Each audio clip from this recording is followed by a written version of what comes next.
Hey guys, Omar here, and lately I've been shooting a little bit more video during my portrait sessions. And outdoors, it's not a problem. You shoot a little video, natural light, no problem. Then you shoot your photographs, natural light, no problem. But the problem is if you are going to be indoors, a lot of times it's a bit of a problem because your flash is totally fine with lighting up the environment, but I don't want to bring out video lights and things. So for example, this is a light I use, the AD600, and look how beat up it is, guys. Look at this right here. It's all cracked and totally works. Still works, still a great light, but it doesn't do video lighting. What if we, you like?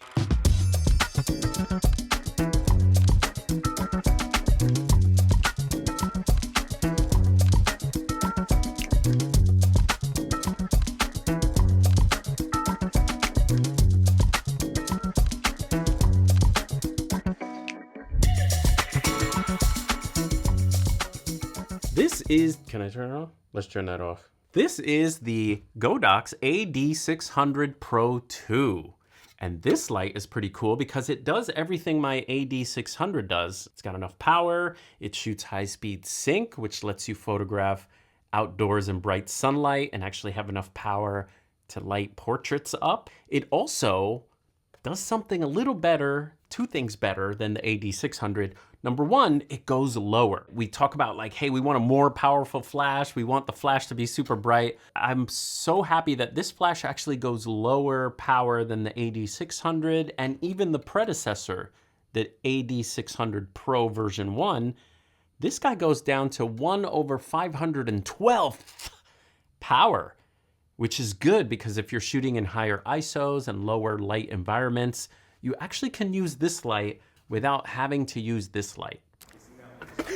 I'll blind you if I... Now you would think that this is more convenient to be indoors, and it is, but a lot of times I'm shooting indoors and then I'm going to grab a light and shoot outdoors.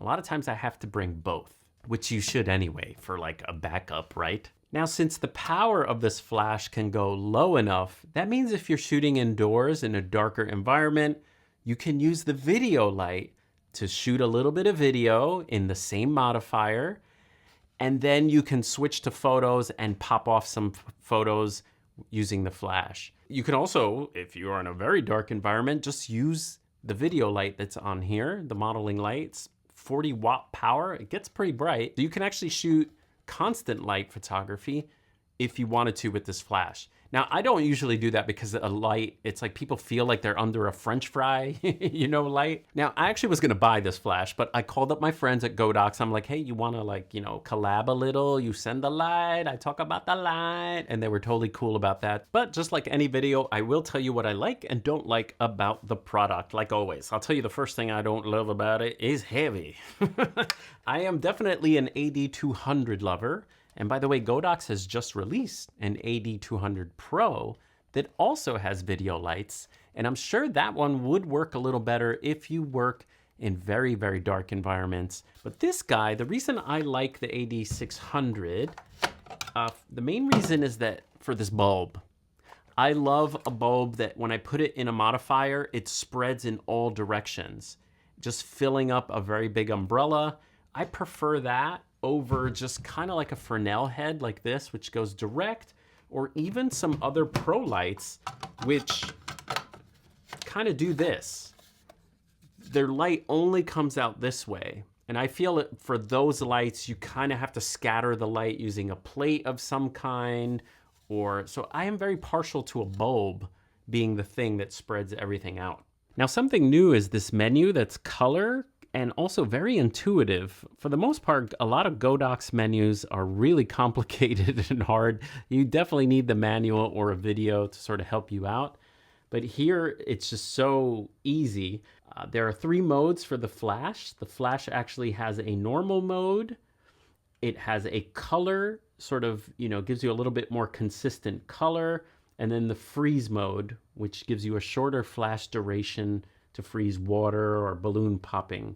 I found that normal, shooting 10 frames a second, which is like a crazy refresh rate, the flash did not misfire. And there are slight color shifts, of course, as the light goes off. If you turn it to the color mode and shoot 10 frames a second, it also will, not misfire, and the colors are more consistent. If you are in the color mode, by the way, you do have to dump your flash powers. What that means is, let's say you're shooting at a higher power, like f16, right? You're shooting at f16, and then you go, oh, I just want to lower my flash all the way down to the lowest it goes.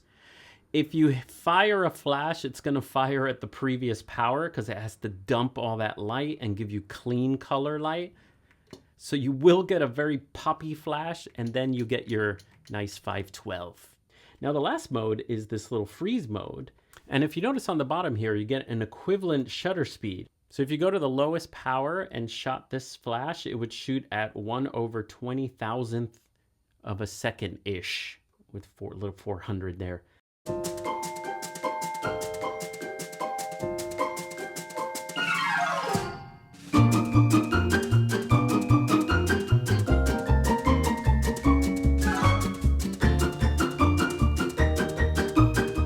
This flash can be triggered by seeing another flash that has S1, S2, which is convenient in case you're using a different system. And then the modeling light. There are two modes you can have. So in continuous mode, you can have the light on or off. And if you have it on, you can choose its power. So you can raise its power up. You will hear a fan, by the way. Now the light is at 20%. What's interesting about that, if you go up to 21%, here's what happens. Do you hear that? So I was at 20% and there was no fan on, but listen. So the fan kicks in right after you go over 20. Let me lower it.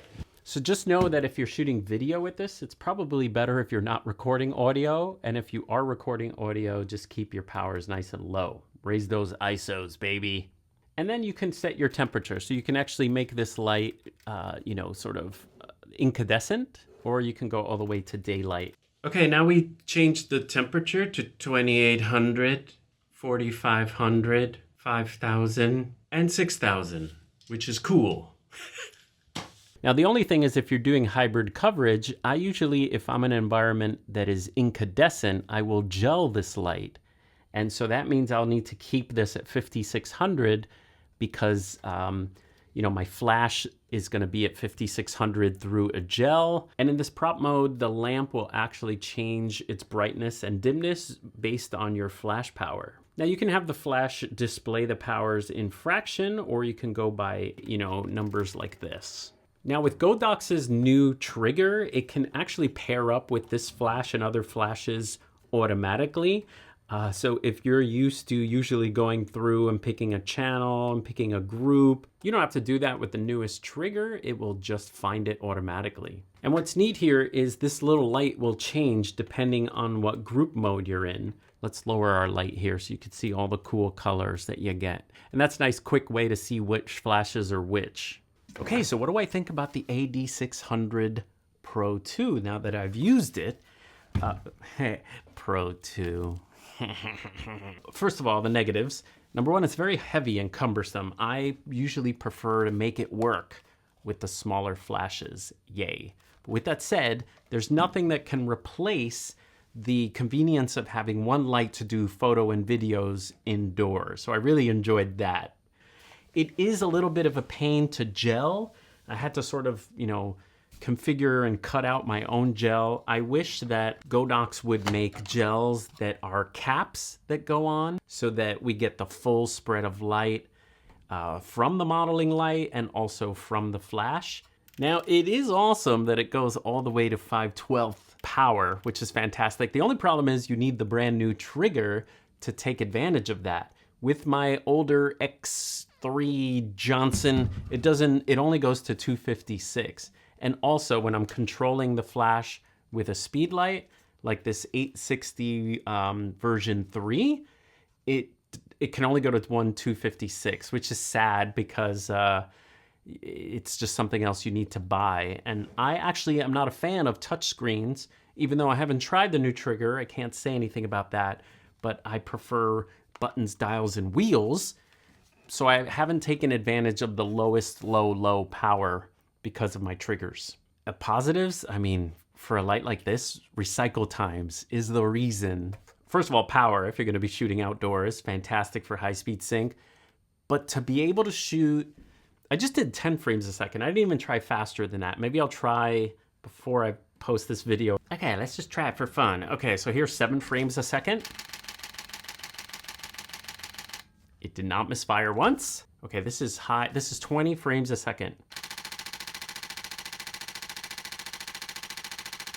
Oh my gosh, it's totally keeping up. 20 frames a second, but that's at the lowest power at 250, not the lowest power that it goes, the lowest power that I can trigger with my flash here, but so 30-second power, here we go, 5 frames a second. No misfires. Let's go to 15 frames. This is 10 frames a second, 30-second power. No misfires at all. Let me check the photos here. No misfires. Woo, baby. 20 frames a second, 30-second power. 8th power. Watch your eyes. Okay. Oh, that's very powerful. Okay, let's go back to 5 frames a second, 8th power. No misfires.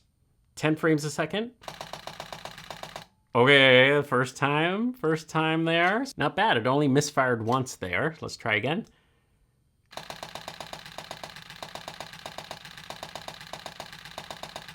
Oh man, if you're working like that, you are praying and spraying.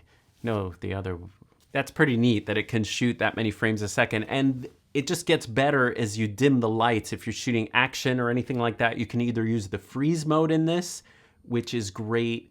You know, you could shoot high frames a second in freeze mode and really capture the action of the balloon popping or anything like that. Anyway, that's a look at the AD600 Pro II. Thanks Godox for sending it over. That was fun, and I'll see you guys next time.